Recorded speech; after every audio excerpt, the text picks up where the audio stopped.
Pre-season 2024 begins today, and we're here with joint Coventry Sphinx manager John Woodward as the opening session has just kicked off behind us.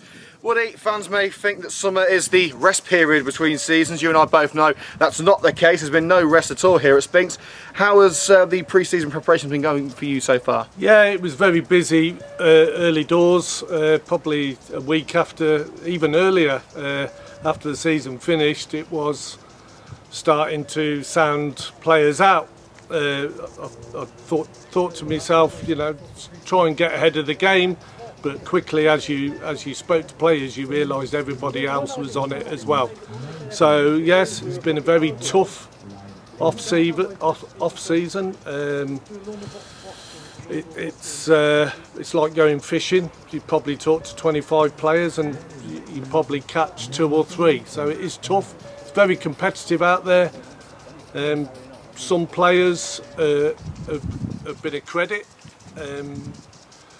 speak with honesty, and then there's some that have probably not been as scrupulous, if you like, not been as respectful, and so yeah, it's been tough. And we've probably a couple of players that you think you've got over the line. And you get gazumped by some of the bigger boys, but you know, that's the game. Well, already a massive signing within the first couple of weeks after the first game, with former Coventry United manager Ellis Lane brought in as first team coach. Have you been impressed with him so far from what you've seen? Yes, it came about, obviously he lost his job at Coventry United, and a few weeks later, I'd never met Ellis before, didn't know him. He rang me up if there was an opportunity, and there was, to be fair. So it all happened quite quick. We met with Ellis and he was keen to get on board, and I think it'll be a good acquisition. By all accounts, he's a very good coach. So yeah, it's a good addition as they are training now, and it's getting the ball going. Excellent to see the lads going through their paces. Last year's opening step for season turned out to be a success, with survival scored on the final day, but we've seen teams get complacent in their second year, suffering from what people sometimes call second season syndrome. What are Sphinx going to do to ensure that we don't fall to that syndrome? Yeah, I think last year was a learning curve. We've got to be, you know, our aim is to be better than last season. Of course, we want to finish higher up in the league, and we want to be more competitive. Mentally, we've got to be stronger, fitter. The lads are going through a bleep test at the moment, so hopefully that will all help. You're bringing in younger players as well, combined with a bit of experience, and I'm looking forward to the season. Well, just weeks until, well, less than 2 weeks actually, until Sphinx drivers painted sky blue and white again with the first friendly against Barwell. How important are the Sphinx Army going to be over the next couple of months to our success? Yeah. You know, we haven't got masses of support, but we're fully appreciative of the support that does, you know, follow us around. So yeah, it's important, and hopefully we can start to grow attendances a little bit. I know that Sharon has applied to the league to get our home fixtures at home when Cobb City are away, so it might be able to attract more fans from Cobb City. A few came down towards the end of last season, to be fair. Well, we'd love to see more sky blue and white in the stands here at Sphinx Drive. One of the biggest qualities Sphinx can boast, as well as its passionate fan base, is the camaraderie that the squad shares. I mean, that's on show again today with a number of lads watching the England-Slovenia game together after training. What makes Coventry such a tight-knit unit? I think that's been an envy of a lot of clubs. You know, they always probably fear coming here. They know they're going to get a tough game because of our tight-knit bond. You know, we have got a core that have been here for several years, so it helps. Yeah, it is important, and at times last year I think it got us through some sticky games. Yeah. Well, one of the bedrocks really of that camaraderie sadly has taken the decision to leave the club. One of 4 players to be announced as leaving the club recently was a bona fide Coventry Sphinx legend in Luke Downs. How much of a loss will Downsy be, and what kind of legacy has he left at the club? Luke Downs has probably got sky blue running through him, and no one was more upset and sad when he said that he was leaving. So, yeah, it's a difficult one.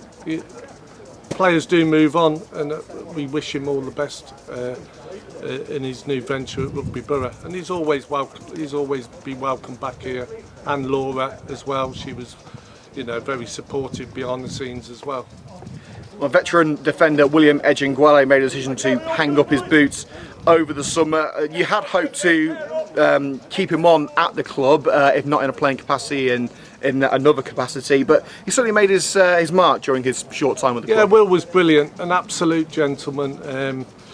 Got nothing derogatory to say about the chap. He's been a true professional in it throughout his career, and he was good around all the lads, and they all loved him. He struggled probably for the last 5 games or so of last season with back problems, and he sort of insinuated that it was time to hang his boots up. We then talked about a coaching role. He was offered a coaching role. He went away and thought about it, and unfortunately he come back and said that he wasn't taking that. He wasn't going to take that role on, and so we wish Will all the best. He's certainly welcome down the club at any time. I know his young boys play for Soccer Rocks, so I'm sure we'll bump into each other. And the final 2 players so far who have been confirmed as to not remaining with Sphinx, Leo Brown and Ashton Deoda, 2 young lads with very bright futures. Yeah, Ashton Deoda came to us towards the second quarter of the towards the end of the season from Solihull.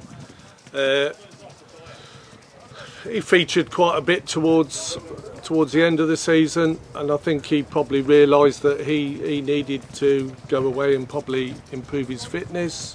I think he'd be the first to admit that, but without doubt he's got a talent. Well, as one door closes, another one opens. New talent has to step in. Are you pleased with the calibre of player that you've been able to attract over the last couple of months? Yes, yeah. So hopefully there's a couple of players that have come in that reached the playoffs last year. So I think they can add some quality to us. And looking out there's quite a few new faces that look very good already.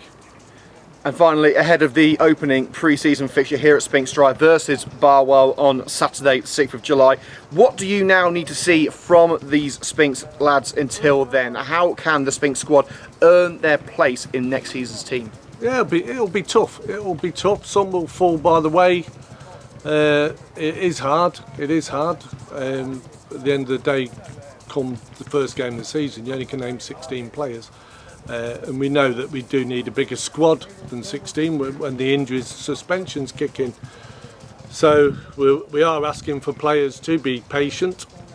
I know that isn't always easy thing to hear, but yeah, we've got to try and keep as many interested as possible. Well, Woody, thanks for your time. It's brilliant to be back here at Sphinx Drive. Let's go again. Yeah, thank you very much.